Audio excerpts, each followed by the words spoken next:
अगर मैं तुम्हें बोलूं कि अगले 5 सालों में तुम्हारी लाइफ बिल्कुल भी नहीं बदलेगी, तो मे भी तुम में से बहुत सारे लोग ऑफेंड हो जाएंगे। लेकिन सच बताऊं तो मैक्सिमम चांस ना इसी बात के हैं। और रीज़न ये है कि तुम भी वही गलती कर रहे हो जो मैं करता था। जब भी मैं कुछ स्टार्ट करता था 2 हफ्ते तक फुल एनर्जी रहती थी, फुल मोटिवेशन, फुल कॉन्फिडेंस। लेकिन फिर धीरे धीरे सब खत्म। वर्कआउट करना स्टार्ट किया, कुछ टाइम के बाद क्विट।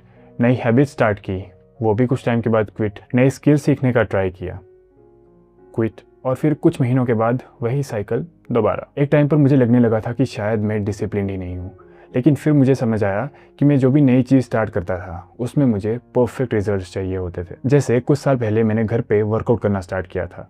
और सच बताऊं तो मैं वर्कआउट करने से ज़्यादा रोज़ मिरर देखता था। मैं हर दिन ये चेक करता था कि मेरी आर्म्स बड़ी हुई कि नहीं, मेरी चेस्ट के मसल्स बढ़े कि नहीं, ओवरऑल मेरा वेट गेन हुआ कि नहीं। मुझे बस हर दिन रिजल्ट देखना था। लेकिन जब रिजल्ट्स मेरी एक्सपेक्टेशंस के हिसाब से नहीं आए तो सारी एक्साइटमेंट मर गई।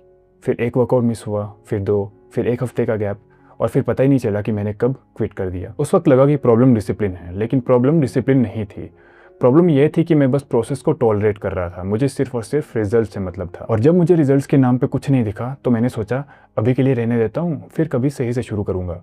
और यही वो सोच है जो लोगों को क्विट करवाती है। फिर मुझे रियलाइज़ हुआ कि प्रॉब्लम वर्कआउट नहीं थी, प्रॉब्लम मेरी सोच थी। क्योंकि ये सिर्फ वर्कआउट करने के साथ नहीं हो रहा था, ये हर जगह हो रहा था। जब भी मैं कोई नई चीज़ स्टार्ट करता था तो मैं प्रोसेस के लिए एक्साइटेड नहीं होता था, मैं सिर्फ उस रिजल्ट के लिए एक्साइटेड होता था जो मुझे मिलने वाला था। जब भी मैं वर्कआउट करता था तो दिमाग में एक बेटर बॉडी की इमेज घूमती रहती थी, या फिर मैं कोई नई स्किल सीखने जाता था तो बस ये चलता था दिमाग में कि कब उस स्किल का मैं एक्सपर्ट बनूं। लेकिन जब रियलिटी सामने आती थी, जब ये पता चलता था कि रिजल्ट्स आने में हफ्ते नहीं महीने या फिर कभी कभी साल भी लग जाते हैं, तो सारी एक्साइटमेंट खत्म हो जाती थी। जैसे ये बात पल्ले पड़ी तब मुझे रियलाइज़ हुआ कि हम कोई काम करने से नहीं थकते, हम बस रिजल्ट का वेट करते करते थक जाते हैं। और इस तरह से वेट करते करते आज नहीं तो कल हम क्विट कर देते हैं। और जब मुझे ये समझ आया, मैंने एक छोटा सा रूल बनाया, एक ऐसा रूल जिसने पहली बार मुझे लाइफ में किसी चीज़ के साथ कंसिस्टेंट रहने में हेल्प की।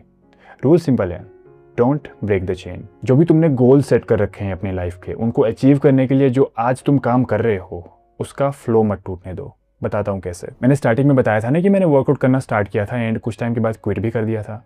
तो हुआ ऐसा कि कुछ टाइम के बाद, अभी हाल फिलहाल में ही मैंने दोबारा से वर्कआउट करना स्टार्ट किया। अभी 3 महीने होने को आए हैं। तो जब दोबारा से वर्कआउट करना मैंने शुरू किया तो शुरू के कुछ दिन तो बहुत ही ज़्यादा टफ थे। इवन आज भी मुझे वर्कआउट करने का कभी कभी मन नहीं करता। ऑब्वियसली मैं रेस्ट भी लेता हूँ जो कि ज़रूरी है रिकवरी के लिए। लेकिन जिस दिन मेरा प्लान मुझे बता रहा है कि तुझे आज वर्कआउट करना ही है, उस दिन अगर मेरा ब्रेन मुझे बोल रहा है कि यार आज का रहने दे, कल कर लेंगे, एक दिन से कोई फर्क नहीं पड़ने वाला, यही वो मोमेंट है जो सबसे ज़्यादा डेंजरस होती है। और पहले मैं इस ट्रैप में आराम से फंस जाता था और वर्कआउट स्किप कर देता था। लेकिन अब नहीं। अब जो रूल मैंने क्रिएट किया है, डोंट ब्रेक द चेन, उसके हिसाब से जब भी मुझे ऐसी फीलिंग आती है, जब भी मेरा ब्रेन मुझे बोलता है कि आज का रहने दे, तो मैं वर्कआउट स्किप नहीं करता। पहली बात तो मैं बस उसकी इंटेंसिटी थोड़ी कम कर लेता हूँ।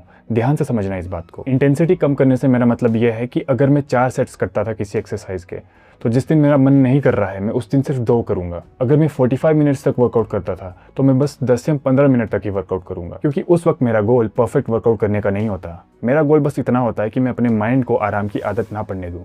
क्योंकि अगर जानबूझ के मैंने एक दिन स्किप कर दिया तो आराम का वो एक दिन कब एक वीक में बदल जाएगा, फिर एक मंथ में कब बदल जाएगा, मुझे पता भी नहीं चलेगा। और ये बात सिर्फ वर्कआउट पे अप्लाई नहीं होती, पढ़ाई, बिजनेस, जो भी आप कर रहे हो, हर चीज़ पे। क्योंकि हैबिट्स एक दिन मिस करने से नहीं टूटती। हैबिट्स तब टूटती हैं जब हम इस चीज़ को नॉर्मलाइज कर देते हैं कि एक दिन स्किप करने से क्या ही हो जाएगा। इसलिए अगर तुम भी कोई चीज़ स्टार्ट करते हो एंड बार बार क्विट कर देते हो तो तुम्हें शायद मोटिवेशन की ज़रूरत नहीं है। शायद तुम्हें बस ये एक्सेप्ट करना है कि प्रोग्रेस बहुत स्लो होती है। और कुछ दिन ऐसे भी आएंगे जब तुम्हारा बेस्ट एफर्ट सिर्फ 10 मिनट का होगा, लेकिन 10 मिनट भी 0 मिनट से बेटर है। और लास्ट में सिर्फ इतना बोलूँगा कि सक्सेसफुल लोग परफेक्ट नहीं होते, वो बस थोड़े से स्टबर्न होते हैं। और शायद इसीलिए 5 साल के बाद कुछ लोग की लाइफ बिल्कुल सेम रहती है, लेकिन कुछ लोग इतने चेंज हो जाते हैं कि पहचानने में भी नहीं आते। So it's all in your hands, it's you who will have to take control. I wish you good luck.